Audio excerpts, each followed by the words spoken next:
Beliau untuk pertama kali seorang presiden datang ke Kementerian Keuangan mau lihat tutup buku APBN-nya.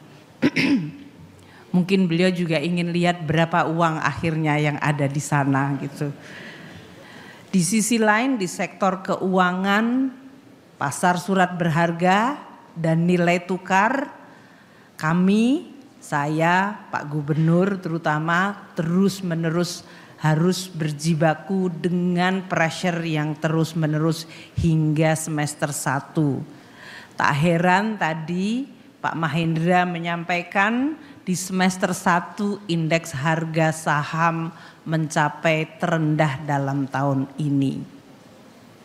Kita merasakan semester 1 adalah tekanan yang begitu berat. Bagi kami di Kementerian Keuangan, penerimaan pajak SPT yang disampaikan masyarakat bulan Maret untuk orang pribadi dan bulan April untuk perusahaan sudah menunjukkan tanda-tanda koreksi yang sangat dalam. Penerimaan kita semester 1 mengalami kontraksi yang cukup dalam. Ini semuanya adalah yang kita lalui pada terutama semester 1. Baru pada bulan Agustus kita sedikit melihat ada the light at the end of the tunnel, a little bit, just a sliver of light. Moga-moga bukan kereta api yang nabrak kita gitu ya. Dan memang mulai terjadi beberapa perbaikan. Namun kemudian episode dunia diambil alih oleh peristiwa politik. Baik itu yang terjadi di Timur Tengah maupun hasil pemilu di Amerika Serikat yang menimbulkan dampak terhadap apa proyeksi yang akan terjadi terhadap perekonomian terbesar di dunia yaitu Amerika Serikat. Kita 2 minggu yang lalu disuguhi dengan drama kemungkinan Amerika bisa default karena tidak ada kesepakatan mengenai APBN-nya. Kita lihat banyak drama negara APBN tidak disepakati menyebabkan pemerintah menjadi berubah. Dari mulai Perancis Perdana Menteri harus resign 2 kali. Inggris yang terjadi perubahan pemerintahan, di Jerman hari ini tekanan sangat tidak mudah karena faktor APBN. Oleh karena itu Bapak Presiden menyampaikan kepada saya untuk disampaikan di forum yang baik mengawali tahun 2025. Beliau untuk pertama kali seorang presiden datang ke Kementerian Keuangan mau lihat tutup buku APBN-nya. Mungkin beliau juga ingin lihat berapa uang akhirnya yang ada di sana gitu. Namun kunjungan beliau itu luar biasa karena itu adalah kunjungan kerja, bukan kunjungan seremonial. Sehingga kami bekerja seperti biasa menutup tahun anggaran dan kemudian beliau hadir bahkan berinteraksi secara langsung dengan kami semua, dengan seluruh pejabat dan memberikan arahan. Tentunya karena itu adalah sekitar jam 4 sore hingga maghrib, kami menyampaikan kepada Bapak Presiden situasi pelaksanaan APBN 2024. Dan saya diminta Presiden untuk menyampaikan agar kabar yang saya sampaikan kepada Presiden atau laporan yang kami sampaikan kepada Presiden bisa di-share sedikit karena kabarnya baik.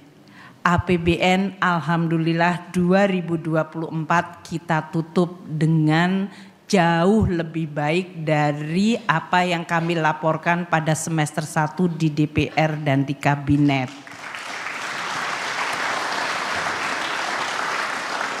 Penerimaan negara yang tadi saya sampaikan di semester 1 mengalami tekanan dan kontraksi luar biasa, di semester kedua sudah mulai pulih dan pada akhir tahun bahkan masih tumbuh meskipun tidak tinggi tapi cukup decent untuk situasi yang begitu tidak mudah. Tumbuh dari tahun lalu meskipun tidak tercapai target karena target 2024 waktu itu dibuat cukup tinggi. Belanja pun tahun 2024 melalui APBN dilakukan banyak belanja selain yang direncanakan dan belanjanya cukup besar seperti untuk pemilu, pilkada, untuk pembangunan IKN yang cukup diakselerasi, untuk tambahan bantuan-bantuan sosial di dalam rangka menangani El Nino, termasuk belanja untuk ketahanan pangan seperti pupuk, pompa air, sehingga belanja atau APBN turut memitigasi dampak dan tekanan di dalam masyarakat. Oleh karena itu belanja tumbuh tinggi di kementerian lembaga bahkan tumbuhnya double digit dan keseluruhan tumbuhnya melebihi dari 6%. Saya belum bisa menyampaikan karena harusnya press conference nanti di Kementerian Keuangan. Namun karena diinstruksikan Presiden jadi harus sedikit di-spill pada pagi hari ini. Saya mulai harus memilih mana yang harus saya spill dan saya harus tunggu untuk press conference kami nantinya. Namun saya sampaikan defisit APBN 2024 mendekati undang-undang APBN awal. Ini adalah hasil yang luar biasa. Lebih kecil, jauh lebih kecil dari laporan semester yang waktu itu diprediksikan 2,7. Jauh lebih kecil. Artinya APBN kita tutup di tahun 2024 dengan relatif sehat, aman, dan itu menjadi bekal yang kuat untuk memasuki 2025. Kami memahami bahwa mengelola ekonomi bukan tanggung jawab satu institusi apalagi satu orang. Oleh karena itu pemerintah berterima kasih kepada seluruh komponen Bank Indonesia, OJK, LPS, dan kami sendiri di kabinet. Terima kasih Pak Rosan dan Pak Budi untuk hadir pada pagi hari ini untuk menunjukkan spirit yang selalu Bapak Presiden sampaikan. Bangsa yang ingin maju adalah bangsa yang mampu menjaga persatuan dan kesatuan. Tidak ada bangsa maju kalau konflik terjadi terus-menerus, baik di level elit maupun di level akar rumput. Di dalam hal ini, saya mengulangi lagi apa yang disampaikan Bapak Presiden pada malam di Bank Indonesia. Sinergi adalah keharusan. Sinergi bagi kita semua, pemerintah dan juga seluruh komponen kementerian, lembaga dan lembaga-lembaga terutama di bidang jasa keuangan. Tadi telah disampaikan oleh Pak Mahendra 4 request. Saya tadi screenshot untuk itu supaya saya bisa merespons langsung gitu kan. Karena saya diminta mewakili Presiden. Permohonan dukungan kepada pemerintah untuk pasar modal Indonesia. 1. Penyempurnaan kerangka pengaturan di sektor keuangan dan penyelesaian produk turunan Undang-Undang P2SK. Yuk kita selesaikan Pak Mahendra sama-sama. Kan sudah sebagian ya Pak ya. Ya, kita targetan.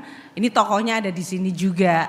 Ada Pak Gubernur, ada Pak Mahendra, ada Pak Yudi Purbaya dan juga kementerian lembaga lain di lingkungan kementerian yang ada.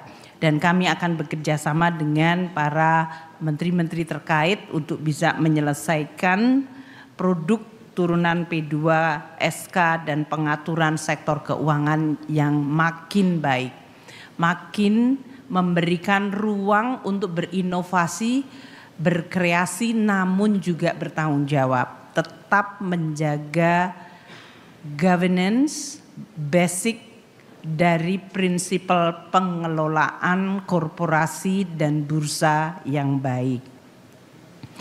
Kemudian yang kedua, implementasi pajak karbon dan regulasi batas atas emisi sektoral untuk mendorong pengembangan bursa karbon. Kami akan berkomunikasi dengan kementerian terkait. Kalau hari-hari ini kalau ngomong pajak ada yang sering sudah nyelomotin saya sering banget.